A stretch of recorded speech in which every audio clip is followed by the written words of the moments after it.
Super Sentai has been in some trouble in recent years.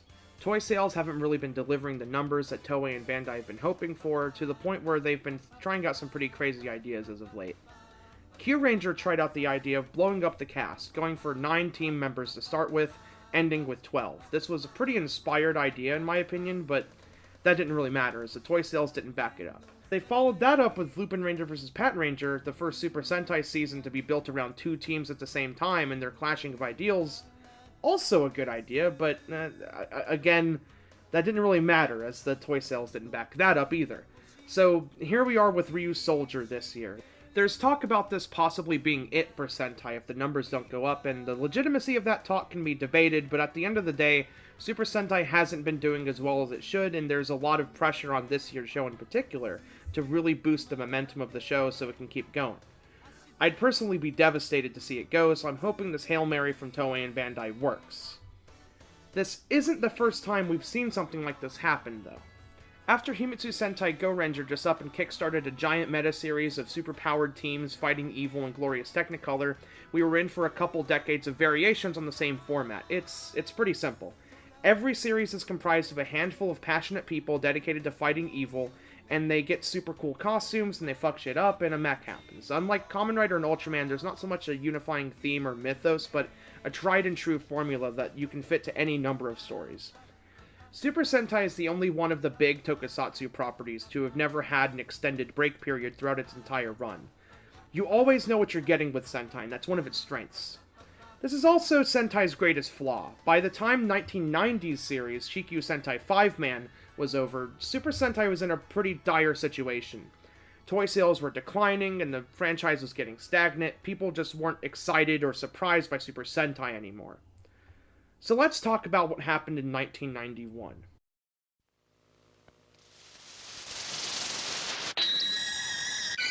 Chojin Sentai Jetman!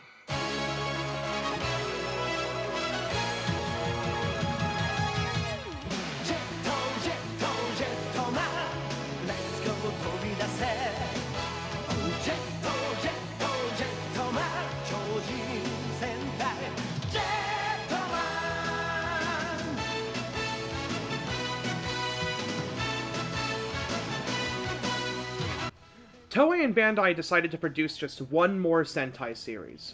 This next one was going to be the final series in the franchise, and they intended to go all out. They enlisted the help of director and monster designer Keita Amemiya and writer Toshiki Inoue, a then up-and-coming talent of various anime and toku episodes, and also the son of Masaru Igami, writer of so much Showa Kamen Rider. They decided to base the new Super Sentai around Gatchaman, a famous anime by Tatsunoko about a squadron of burn-themed heroes. During production, the series was under the working title of Superman Sentai Birdman, and was being shopped around to actors as a live-action Gatchaman. This show was meant to be more dramatic than most Sentai. It would have more tension within the team dynamic, and, while this sounds kind of funny to say now, it was an important distinction at the time. The heroes would actually refer to each other by name, and not team designation like was customary in shows previous. With this new direction and a name change in tow, Chojin Sentai Jetman premiered on February 15th, 1991, and Super Sentai was never really the same. To say that Jetman had an effect on Super Sentai would be selling it just a bit short. This show pretty much marks the transition from old-school Sentai to modern Sentai in a lot of really big ways. One way that it kind of stands on that border between two eras is in its design. Just look at this show. All the design really screams retro Sentai. All the white on the suits makes it feel a lot older than the shows that immediately succeed it. I really like heavy usage of white on Sentai suit design. I mean, Live Man is one of my favorite suit designs ever, but there's no escaping just how much older these suits feel when compared to shows even 5 years later. Particularly those chest and collar pieces with the bird. Those are cool, but definitely have like a retro feel that kind of gets left in the wayside as Sentai progresses forward in the 90s. God, I love those helmets, though. They're so good, and I love that each one has different eyes for each bird. It's great. This was also at a time where the toy line and the theming of the show weren't really entirely in sync yet. Looking at the sidearms and stuff, nothing about this really screams birds at you. The sword has some cool flip-out wings for the hilt, but that's kind of about it. And, like, what do the gauntlet and the dune buggy cannon have to do with birds, as cool as they are? I mean, not a lot. I mean, Unless I'm an idiot and there are actually birds out there known for their immense punching strength and affinity for driving cool dune buggies. These sound like nitpicks, but I think it's really important to the design of these shows that there's more cohesion.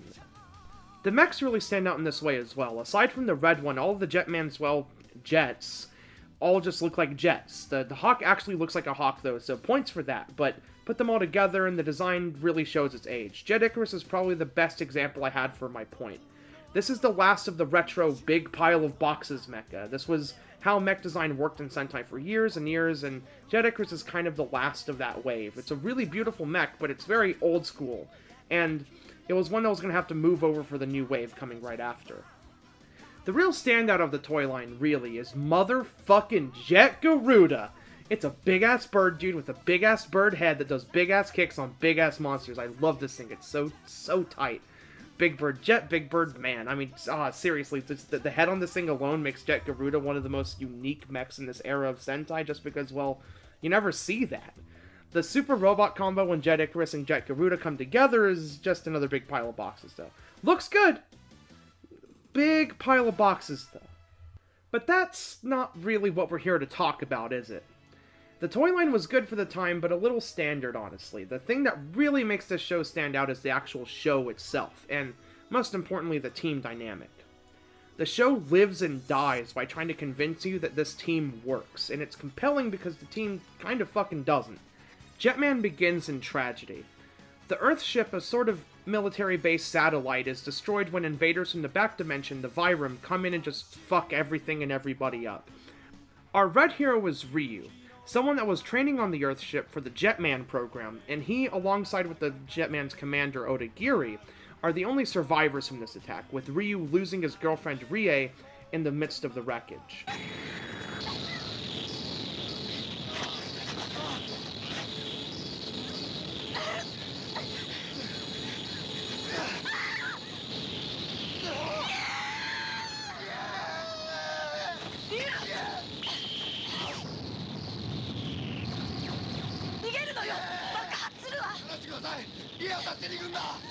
Ryu gets his powers as a Jetman from the Birdonic Waves, which is up there with fucking unobtainium from Avatar as some of the most on-the-nose fake science jargon I've ever heard. And when the base is destroyed, the other 4 Birdonic Waves are scattered across the city below. The recipients being Kaori, an heiress to an ultra-rich family, Raita, a farmer, Akko, a fun-loving high school girl, and Guy,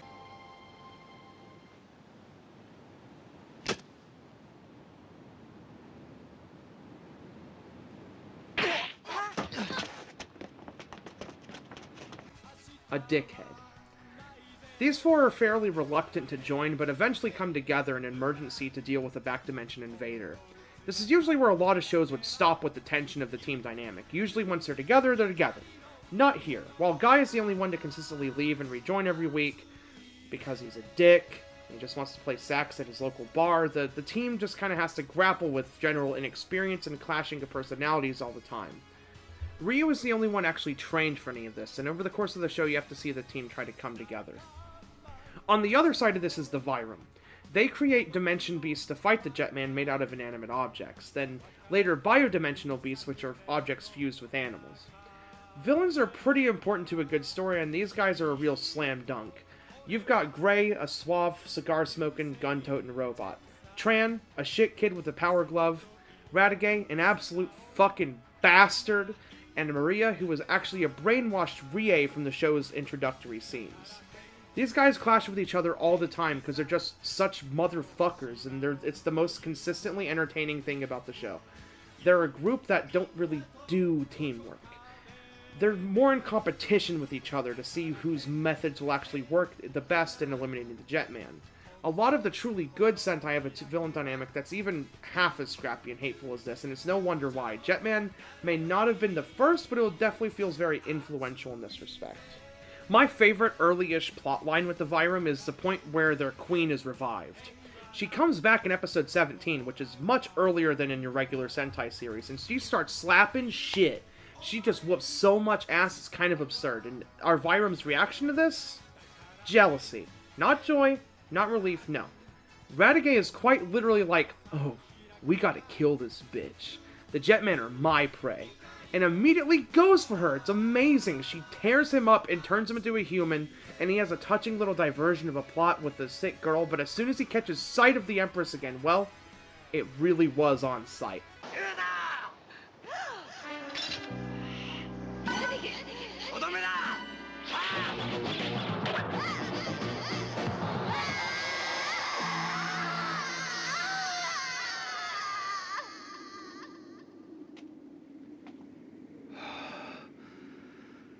Yeah, that's right.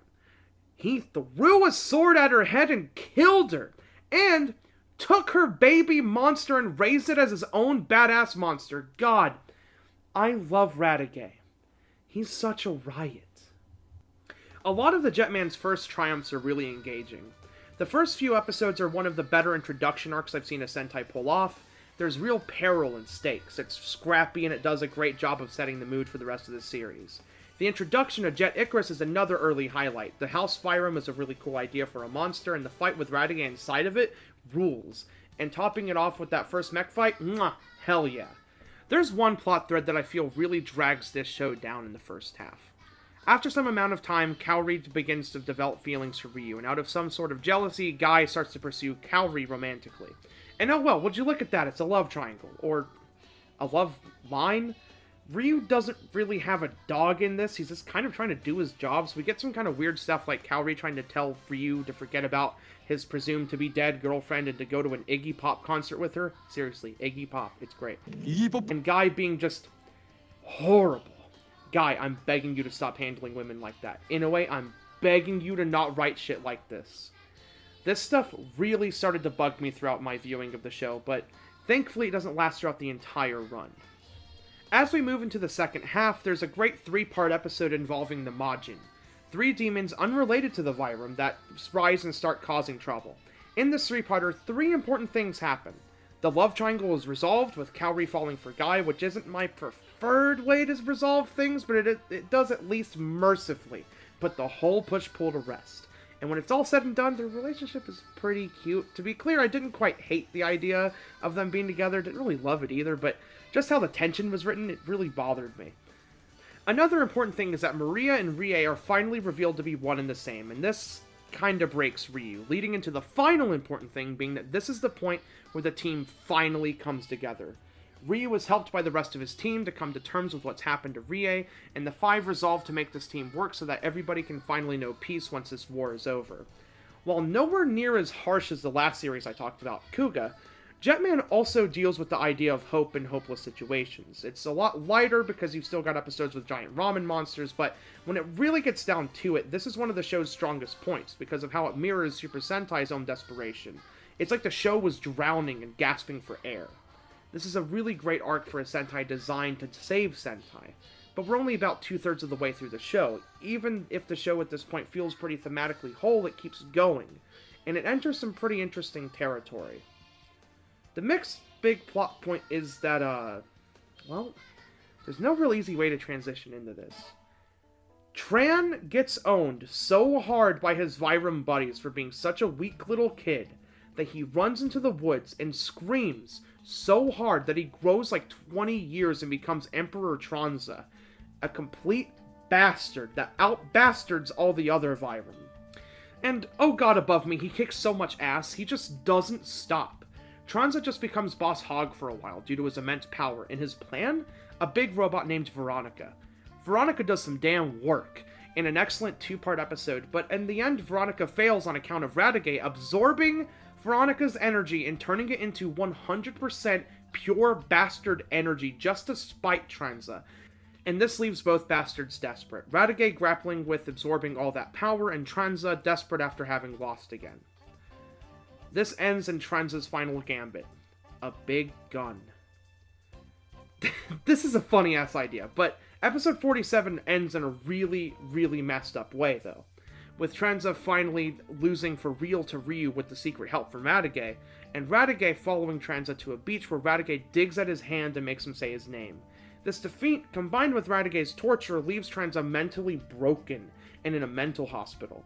The arc beginning and ending with people treating him like a child. There's Obviously some dated ableist stuff that this kind of does you could kind of point out, but we'll just kind of move on from it and just say that it's super harsh, but it works thematically.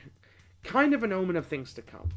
So the mantle of Boss Hogg moves back to Radiguet and the final arc of Jetman begins. Jetman's closing arc is honestly really strange. Not strange enough to be fully off-putting, it kinda just deals broadly in Sentai final arc conventions, but the places these characters get to in these final episodes really sticks out in a way that makes me super ambivalent about the whole thing. I think the first 31 or so episodes of Jetman, while troubled when it comes to that love triangle, work incredibly well as a story of a team scrapping together something that works and forcing the team dynamic to work. The transit stuff reinforces this, but really mainly serves to develop Radiguet, but when it comes to the final few episodes, it gets complicated. In the second half of the show, it's almost as if Ryu and the others switch places. The show starting with Ryu as the glue holding everything together, and everyone else being super scattered and unsure. Guy in particular. The show's final arc basically works with everyone else trying to hold Ryu together while he reaches his breaking point again when it comes to Rie. The incident that kicks everything into motion here is Maria having a real desire for power, Radiguet encouraging that, and Maria clashing with Ryu. Ryu does his best to get Maria to remember who she was, and he actually succeeds. Rie snaps out of it and reverts from the Maria persona, but in a cruel twist of fate, she doesn't take Ryu's hand because of her immense regret for what she's done throughout the show. Radiguet intervenes, and Rie takes her chance to strike a serious blow to Radiguet's back, and Radiguet retaliates by killing her. This is so cruel, and in a way that, like with the Transa ending, kind of sticks in my craw. So let's talk about it for a second. Keeping in mind that this is 1991, the things that this show has to say about women aren't really all that surprising, unfortunately. It's a criticism worth having, though, that women in this show mostly just end up being objects for affection and caregivers for men, and are otherwise thrown away and killed for male development. A pretty sexist take, if you ask me. Before I get too carried away about general sexism in tokusatsu, that's a huge topic for a whole other video, I just want to mention here that defenses about how the show is from 1991 can only get Jetman so far before it just stops being about how the show is old-fashioned and more about how the writing has genuine flaws. And I think we owe it to ourselves to be able to point that out and criticize our favorite shows for it. I really quite like Jetman, but the love triangle sucks on the whole, and the death of Rie is cruel in a way that really bothered me. I'm not going to sit here and try to rewrite the show to handle this better, I just think it very much could have been handled better. In all honesty, that probably goes for the Vyram Empress as well, as funny and ridiculous as I found the resolution to that plotline. I just think I can partly forgive it for how it frames Radiguet and how the Empress wasn't dangled in the face of our protagonist like a reward, like Rie was. The Vyram Empress was at least a genuine story beat in the tale of Radiguet and his bastard adventures. Rie's death was a cheap jab to make the heroes suffer more. The Transa thing also bothers me, especially as someone that is mentally ill, but that's mainly just one moment out of the show, and while unfortunate, I'm willing to chalk that one up to it being 1991 and the show just being too crass for its own good about that subject. Rie's death fully and completely breaks Ryu, as avenging and then saving Rie was his motivation throughout the entire series. Thinking about it now, I really can't think of many Red heroes that have it worse than Ryu. The final two episodes are fairly straightforward for the most part. Ryu battles Radiguet and Guy battles Gray in respective battles to the death. Only Guy's fight actually goes all the way though, complete with the tokusatsu equivalent of a shiny Pokemon, the broken helmet scene. These don't happen all that often, but trust me, people go absolutely apeshit when this stuff happens, me included. It just looks so fucking cool. Ryu utterly fails though, as his judgment is too clouded by his grief. He started his march to Radiguet with a letter of resignation from the Jetman, and proceeded with a suicide plan to remote control the cannon to destroy both himself and Radiguet, although the Raditz battle in Dragon Ball. Ryu is saved by the others, and Kaori and Ryu escape so Kaori can talk some sense into Ryu, while Raita and Akko hold off Radiguet. The scene in the shed here helps to recenter the show a bit in telling Ryu that his quest for revenge isn't the way, and that he needs to accept what's happened so he can help everyone else survive and win against the Vyram. And without this scene, I would have felt that the ending arc largely undermined the spirit of the show up to this point, so I really am thankful for this scene for bringing it back down a notch. Episode 50 ends with the team finally standing together again against Radiguet and pretty swiftly defeating him. Radiguet, however, bastard that he is, had one final trick up his sleeve, and that was a big ol' ass mech fight that's basically what the first half of the final episode ends up being. The one thing of note here is that the blow that Rie delivered on Radiguet a couple episodes back is actually the thing that gives the Jetman a leg up on him and allows him to finally deal the mortal blow on his ass. The second half of the final episode is where things get complicated again. 3 years pass, and we meet the team at a wedding. The happy bride and groom are Kaori and Ryu. Raita and Akko are wondering where Guy's at. We see Guy buying flowers and telling a passerby that today's gonna be a wonderful day, because this is the day he finally gets to see his best friend get married. And I'm gonna admit, that made me tear up a bit. Guy witnesses a purse snatching and chases after the culprit. The thief then pulls a knife and stabs Guy.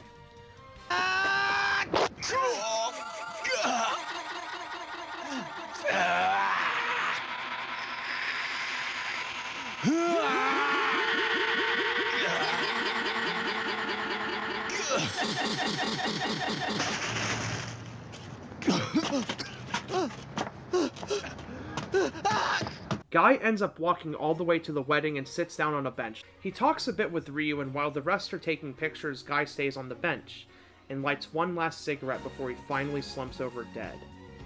Ryu takes notice and sees a vision of Rie nodding at him before the camera moves up to the blue sky and Jetman ends. This ending really tripped me up, and I think it tripped a lot of people up. Everything else is alright, and the initial twist of Kaori ending up with Ryu was definitely unexpected, but it's nothing huge. It's honestly more of an oddly mature, oh, these people grew over some time and different relationships were forged type of thing. Kind of unexpected, but appreciated out of the show. The part that really throws everything is Guy's death, obviously. It happens for absolutely no reason, and it doesn't really serve a thematic purpose that I can really think of, but I don't hate it. I don't know that I really care for it either, but it's just such an odd and gutsy move that I kind of have to appreciate it, and I grew to like Guy over the course of the show enough to actually tear up during all of this in the conclusion. It's almost like the show, being one just full of gut punches and bad luck for the heroes, decided to throw one last punch at the audience as it was leaving. It's kind of empty of meaning on its own, but it kind of works as an almost cheeky jab from the creators. Like the show gained its confidence back. Super Sentai's back on top, and in this final move is taunting you. Like, you really do care about these characters. You didn't get tired of Sentai at all, did you? That's pretty interesting. Jetman was a big deal. The show really brought a lot of guts to the table when it came to Sentai writing, and it was big enough to reinvigorate interest in the show, with Zyuranger picking up right where Jetman left off, and truly kicking off a new wave of Super Sentai shows that continue on to this day. There are a couple more points where Super Sentai's been in trouble, like for instance, right now. Ryusoulger just started here recently and finds itself in a pretty similar place to Jetman when it first started. Hot off the heels of a lot of brand disappointments and with some new and fresh creative talent in tow, Ryusoulger really has its work cut out for itself, but if the dramatic and gutsy first episode is any indication, there's probably a chance of lightning striking twice here. And, yeah, so that was my second episode of Explode When Defeated. I think I picked a pretty good one for this one as well. People like this show quite a bit. I had a couple more criticisms than I think I see usually online, but whatever. I quite do like the show, and I think I was proud of the script I came up with. It really reminded me of a lot of the stuff that's happening right now with Sentai. So I thought it would be a pretty good episode to kind of follow up the Kuuga episode that I did. Got a lot of feedback on the Kuuga episode, and it was great feedback. I'm really happy with it and happy with how people received it. It's great. So yeah, if you want to see more stuff, I think I'm trying to do this bi-weekly, so next episode's probably going to be in a couple weeks. I'm still figuring that one out. I think I know what I'm doing with that one, and if you want to hear more of my takes on things, or more of my kind of current tokusatsu stuff, follow me on Twitter at AntiLaser. Listen to some music that I made and some friends have made and stuff on popspirit.bandcamp.com. Subscribe to this channel if you want to see more of this stuff, because I don't know, I'm having fun making it, and people seem to be okay with it too. They're not so mad about it, so yeah. See you guys later. we'll see you in a couple weeks, I guess. See you later. Bye.